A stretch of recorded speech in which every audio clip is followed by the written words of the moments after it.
Guys, the hearing opens with a fairly typical but important procedural moment. The case is McKendry versus McKendry, and the judge quickly confirms that both parties and their attorneys are present in the virtual courtroom. On one side is Miss Van Dyken representing the plaintiff, and on the other is Mr. Barnett for the defendant. McKendry case number 2504384DM.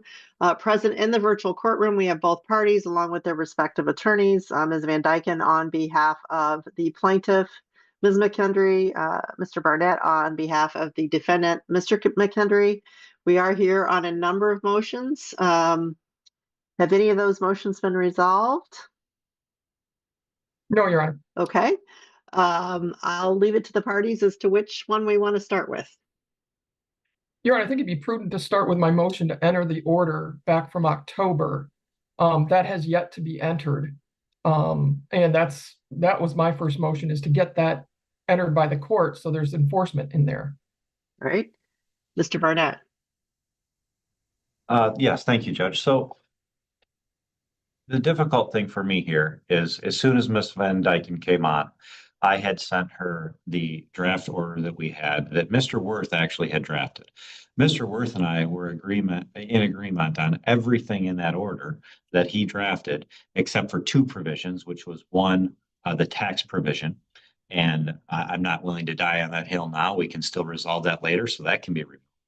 The other one was when the weekends were to start. And again, we don't need to die on that hill either. And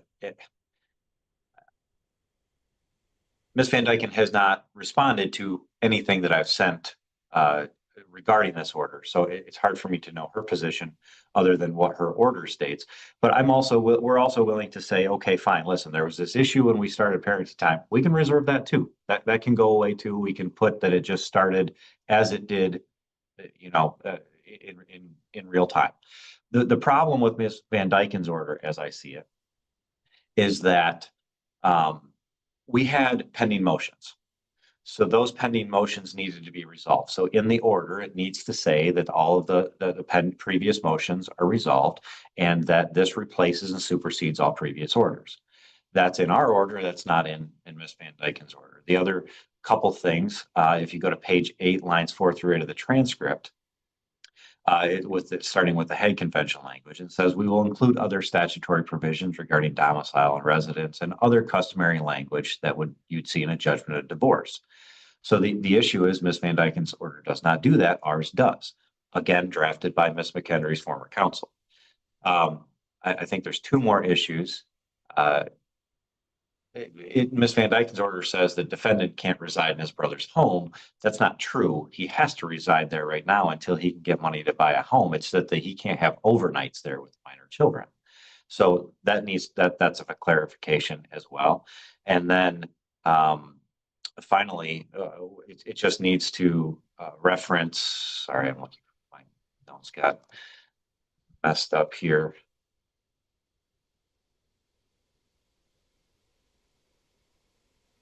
That the provision is, and this is on the record in the transcript as well, but this is intended to be part of the final judgment of divorce. And that should be in the order as well, because that's what is on the record. So other than that, we want to get a motion order entered. We've been wanting to. So that's the only issue, are those things. Well, as you know, under the court rule, the question for the court is, does the proposed order comport with what's on the transcript or on the record? So right. And the things I just mentioned is exactly what Ms. Van Dyken's order does not comport with on the record. Okay. No, you were saying you had other agreements with Mr. Worth. Those were not on the record. So we did an order pursuant to the transcript that I sent to you back in January, and this is the first I've heard of these other issues. So my order does comport with exactly what was placed on the record via the transcript, which was attached and sent to you. Judge, everything I just said is in the everything I just said is in the transcript. The only things that are not are the tax issue and the starting weekends, which I already said we're not here to argue about. We won't include those in the record. But everything else I said is in the transcript. The one of them is page 8, lines 4 through 8.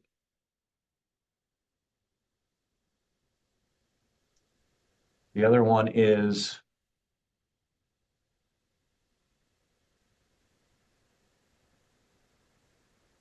So let's take them one at a time.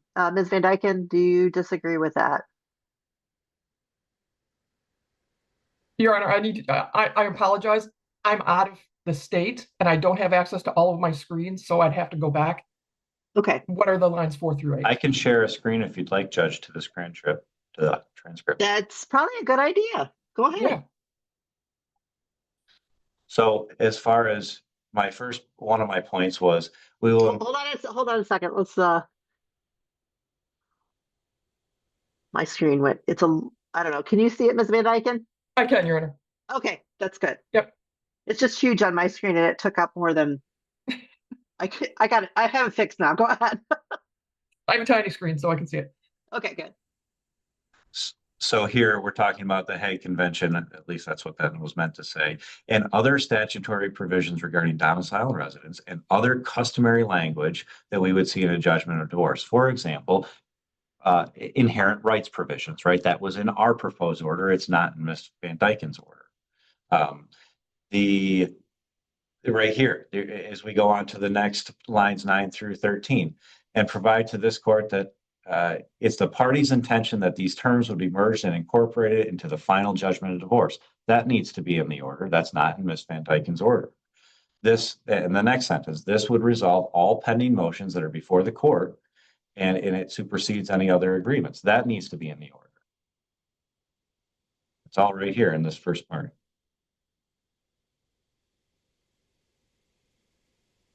And then my last one was the brother's home language, which was defendant can reside there, but the children can't have an overnight there. And where is that in the transcript? Sure, let me search for brother. The no contact doesn't have to do with the brother's home, only the mother's home, because there's no contact with Mr. McHenry's mother's home. And then there are no overnights at the brother's home. The judge begins working through the concerns one by one. Ms. Van Dyken explains that her version of the order was drafted strictly from the transcript of the previous hearing, and that the issues Barnett is raising are the first she's heard of them. And I think there's one other section on this, so let me know if you want me to go to that section. Ms. Van Dyken? I could put that in the order, that there's just no overnights. He doesn't have overnights now, so that's fine. Okay. And I can add the inherent rights. Yeah, I can add the inherent rights. Okay. And the merge. That's fine. I can do that today. Okay. This is, again, the first I've heard of this. All right. Mr. Barnett, does that take care of your concerns with the proposed order? Yes, Judge. Okay.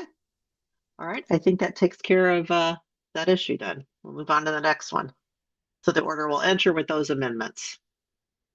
Thank you. I believe I filed the next, also an objection to discovery that was sent early February, Your Honor, which is far past our discovery deadline. We had a settlement conference on January 8th where Mr. Barnett had elicited that he had previously sent interrogatories to Mr. Worth, but I said, I don't believe those came to me when I got Mr. Worth's file.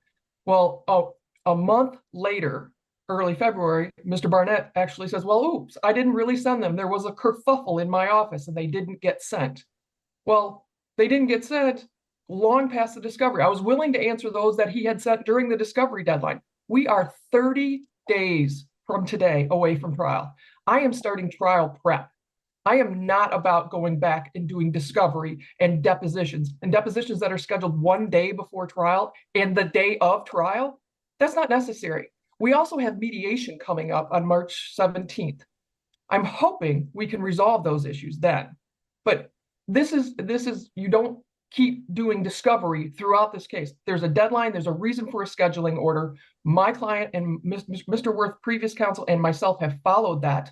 And now they want to just go on a fishing expedition. So I'm objecting to the demand for admissions, the interrogatories, and the depositions at this time, because we are in trial prep mode. Thank you. Mr. Barnett. Thank you, Judge. I have no problem withdrawing the request for admissions because they really had to do, I was hoping to get that done in lieu of the motion regarding the business. I have no problem withdrawing those as to that issue. As to the other issues, Ms. Van Dyken is correct in that, we had a status conference with Your Honor. I had thought discovery responses went out. We did have a changeover in our office here. That's not anyone else's fault but mine. I take responsibility for that. And it took a minute to figure out between that and then me being in court for a few days. Took a little bit to figure out. Once I figured out that we didn't, rather than try to fight, or rather, I don't even know if we did or not, but the person who's no longer here, I don't have that answer. So once I figured out that I couldn't prove that we did, I redated them and submitted them. We did cite some law, Your Honor, that says when a party has a change of counsel, there is good cause to extend. This is the first to ask for a discovery extension in this matter. This matter is not an old matter. If we were to go to trial in March, Your Honor, if we do go to trial in March, we're still well under the year deadline. But more importantly, it's necessary for you to understand the extent of the marital estate, Your Honor. And we can, if things need to be refined, I have no problem with working with Ms. Van Dyken on that. But let me give you a couple examples. Mr. McHenry had no idea Ms. McHenry was taking out $500 a month in additional monies from the party's accounts. That's been discovered. We have no idea where that money is. Maybe it's gone. Maybe it's nowhere. But we have the right to discover that, and we have the right to understand the extent of the marital estate. Another issue is during the party's marriage, the money that Mr. McHenry earned in the business paid the bills. Ms. McHenry's money that she earned was supposed to go into a separate account, kind of like savings things for the parties. We don't see that money anywhere. We don't know where it is. And maybe it is somewhere, but I don't know where that is. And it's not fair for Mr. McHenry to go to trial on that. No. I'll give you one more final example is Miss McHenry's family pays for a decent amount of things for her, and that's fine. But when we're going for child support purposes, Your Honor, if there's, the child support formula is very clear on this. If there's recurring gifts that add to the benefit of the children's lives, then that needs to be at least considered as to child support calculations in the future. We need to understand these things. So I would ask for discovery to be extended. And I would also note, as we did in our motion, that the way that Ms. Van Dyken has gone about this gives you no authority, Your Honor, under any court rule or jurisprudence to not allow the discovery to be entered. She didn't follow a proper mechanism as well. And I'll just stick at that, Your Honor. Mr. Barnett came into this. Mr. Barnett, when they changed over, he's been on this case since I believe last September. And so I don't know what the delay of discovery was. I just came into this case in December. So that is, a changeover in attorneys happens. There is law and authority. It's the scheduling order that this court issues, and we follow those. When orders are said and in writing, we follow those. So Your Honor, can I just one real quick thing, please? I'm sorry. No, go ahead. Thank you. Ms. Van Dyke's not wrong that I was in since September, but we worked incredibly hard on trying to settle this case. And we did come to the parenting time settlement. That happened within the first few weeks. That was the primary focus. Then we had this business valuation thing that we were working on very hardly. And we almost settled this case, Your Honor. And that was the delay in discovery. When did you discover? Okay. When did you discover these issues that you're now inquiring about or want to inquire about? About late December, which then again, I had mid-December. And then that's why we sent the discovery request, or at least I thought I did. Then we found out we had the settlement conference. I didn't. And then a few weeks later, we did send reissue. That timeline doesn't work, Mr. Barnett, because you said you had sent discovery to Mr. Worth. I was in this case in December. So if you had sent them in December, you would have sent them to me, but you didn't send anything. No, Ms. Van Dyken. That timeline doesn't work. The judge listens carefully as both attorneys debate the timeline and responsibility for the delay. Ms. Van Dyken notes that Barnett has been involved in the case since September, questioning why discovery wasn't pursued earlier. It does work, though, because these recent issues are just examples, Judge, of why we need to know the extent of the marital estate. That you won't find a discovery request specific to the $500 a month or anything, because I didn't know about it when we drafted their discovery request. But I wasn't going to add that to new requests when I had already represented to you that I sent the version that I represented to you that I sent, or that I had thought that was sent. I will extend the discovery deadline, but only on a very limited, to a very limited extent. So you're going to have to go through your discovery that you have sent, and pare it way down. And there's going to be no deposition on the day before trial or the day of trial. Understood. All right. And is there anything else on that issue? Just so I'm clear, so you want me to pare it down, resend the discovery, and restart the clock? Okay. And it's going to be, pretty short here. So we're not going to run right up to your mediation. It's all going to be taken care of before that. So again, very short, very pointed, get the information that you're looking for without going far afield. Okay, I'll do that. I will get it sent out today. All right. And then, does that take care of everything? You still have something else? Ms. Van Dyken has the transfer of the escrow. Transfer of the escrow of the home proceeds from Mr. Worth's account to either my account or Mr. Barnett's account. I don't know what the objection to that would be. Why would we leave it in an attorney who is no longer on the case? Mr. Barnett, it was fine leaving it with Mr. Worth. My client is not. That's her Okay. former counsel. Okay. Mr. Barnett? My only request was that we get monthly accountings, and my only reason for not agreeing to this off the bat was Ms. Van Dyken won't respond to me. It's really hard for me to convince my client to move the money to somewhere where I can't talk to opposing counsel. All right, we'll put it in Mr. Barnett's account.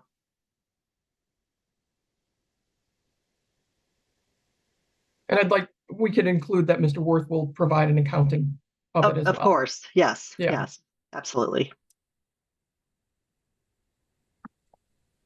Anything else? Yes, Judge, I Go have ahead. my motion. Okay.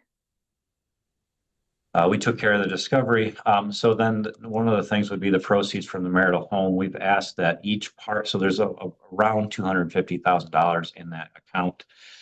I've asked, Mr. McKendry's asked that each party take $45,000 from that. And his sole request is, as you heard, Your Honor, he can't exercise overnights until he gets his own home. He needs money for a down payment on his home. And it's as simple as that. So he's asking both parties take the exact same amount, the rest remain in escrow. Ms. Van Dyken? We would object to that, Your Honor. This court can't divide property division before a judgment is entered. And quite frankly, we don't know where this is going to come out with this business valuation and things of that nature. So I don't know where those funds would go. Who would be getting more or less.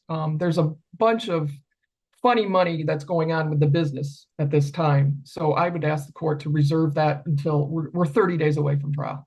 And maybe we can talk about it at mediation. Mr. Barnett? So the spring market's going to kick up. Market's going to get more competitive. Mr. McHenry wants to start externizing overnights with his kids. It's fair and it's equitable. There's still money left over. If there's a decision about the business, Judge, I don't know why that affects the sale from the marital home. Ms. McHenry has been able to move out, get a new home. Mr. McHenry has not. And he needs one. He needs to be able to provide a good home for his children. And Ms. McHenry will not agree to allow overnights at his current residence at his brother's. I don't know how it's not fair to give both parties the same exact money so he can get a house for him and his children.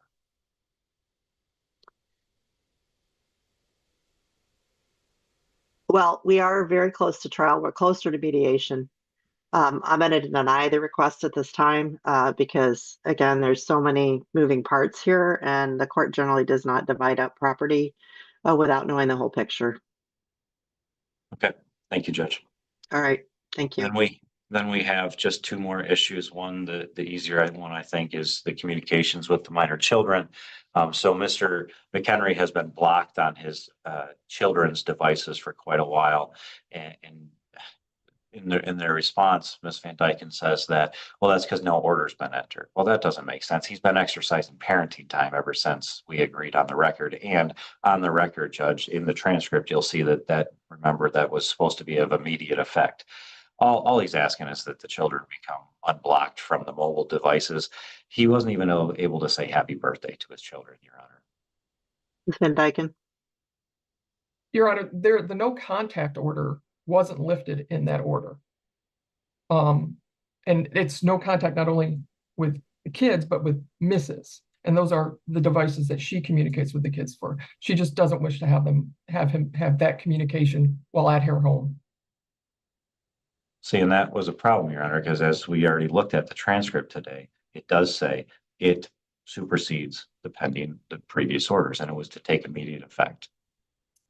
I'll grant the request, but Mr. McKendry is not to address anything to Ms. McKendry in any of the texts or calls that he makes to the children. Understood. Okay. Do you mind if I ask my client real quick to make sure that he heard what you just said? Okay, no, go ahead. Rodney, did you hear about not addressing Sydney at all through the children? You're muted. What was that? Did you hear the judge said that she's granting the request to unblock your number from the children's devices, but you are in no way to contact Sydney through the children? That's perfectly fine. I have no interest in doing that anyway. Thank you. You can mute yourself again. And our last request, Your Honor, is just regarding the party's business. Ms. McHenry took a $20,000 withdrawal out, and opposing counsel is saying, well, he took $10,000 out to pay his attorney. But the difference is this: throughout the party's marriage, Mr. McHenry always would split the money coming in from the business one way and one way. He has continued to do that per the mutual restraining status quo order. So he can take his money to pay for it, but when she gets money per the status quo order and then takes another $20,000 and empties out the business account so it can't meet its needs, that doesn't work. I understand Ms. Van Dyken has some contesting or contest as to how Rodney is spending the business money. I think that's fair, and that can be worked out on the back end. That absolutely okay. So we're agreeing this isn't a business expense. This comes out of Mr. McHenry's share of the marital estate. Those arguments are all preserved, and rightfully so. And I understand Ms. Van Dyken's concern there. But Rodney has always run the business, and he needs to be able to do it without having an unauthorized withdrawal from Ms. McHenry. And that's all we're asking, is that Ms. McHenry would refrain from any withdrawals. She's receiving her monthly payments from the business. Ms. Van Dyken. Let me be clear. Let me start with that. Your motion says she gets $5,000. She doesn't get $5,000. She only gets like $2,200. They split the $5,000 after taxes. As to access to the account, Your Honor, the parties during the marriage, she ran the front end of the business. He runs the back end. They've always run this business together. He not only took $10,000, he took about $21,000 to pay his attorneys and for other things. Not only Mr. Barnett, his former counsel, and his new drunk driving counsel, I'm assuming. And my client took the exact same amount, I think maybe $700 less, to pay her former counsel. So they've both been accessing that account for personal use. I think my client, I would agree that there should be no more funny money. Nobody's paying other attorneys. It should be stuck with the business. But my client needs access to ensure that he's not doing anything with those funds. So I would stipulate that neither party will pay personal expenses out of that account other than what they're receiving from the monthly disbursements. But she still needs access to keep an eye on what's going on. Mr. Barnett, does that satisfy? Yes, that satisfies the. That's Oh, fine. sorry. Is this? My client seems to want to confer with me on something, Judge. I don't know if you would allow that or not. If I could call him real quick. Yes. Ms. Van Oler, would you stop the... With discovery addressed, the hearing moves into several final disputes. One involves transferring escrow funds from the sale of the marital home, which are currently held by a former attorney who is no longer involved in the case. The judge orders the funds transferred to Mr. Barnett's account with proper accounting. The judge grants the request to unblock his number from the children's devices, but makes it clear that any communication must be strictly between the father and the children. No messages directed toward the mother through them.